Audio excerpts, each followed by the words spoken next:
புடலங்காய் பொரியல் பண்ணலாம். ஒரு வாணலில் எண்ணெய் ஊற்றிட்டு எண்ணெய் நல்லா காஞ்ச பிறகு கடுகு உளுத்தம் பருப்பு சேர்த்துக்கோங்க. தட்டி வச்சுருக்க பூண்டு, கொஞ்ச கருவேப்பிலை, ஒரு பிஞ்ச் பெருங்காயத்தூள் சேர்த்து நல்லா வதக்கிக்கோங்க. இது நல்லா வதங்கினதும் கட் பண்ணி வச்சுருக்க வெங்காயத்தை சேர்த்து நல்லா பொன்னிறமாக வதக்கிக்கலாம். வெங்காயம் நல்லா வதங்கினதும் கட் பண்ணி வச்சுருக்க தக்காளி சேர்த்துக்கோங்க.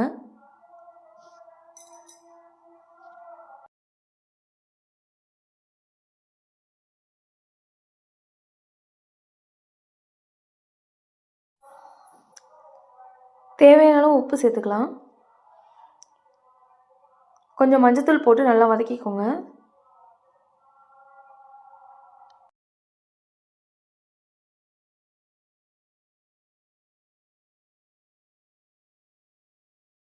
வெங்காயம் தக்காளி நல்லா வதங்கின பிறகு கட் பண்ணி வச்சுருக்க புடலங்காய் சேர்த்துக்கோங்க.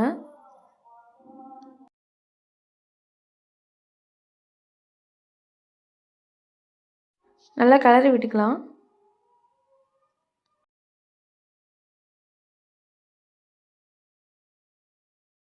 காய் வேகிற அளவுக்கு தண்ணி ஊற்றிக்கோங்க.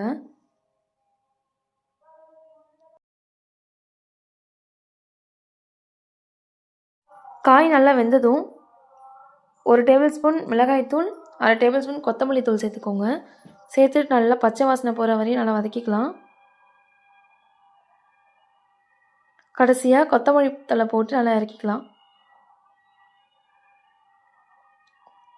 தேங்க்யூ ஃபார் வாட்சிங்.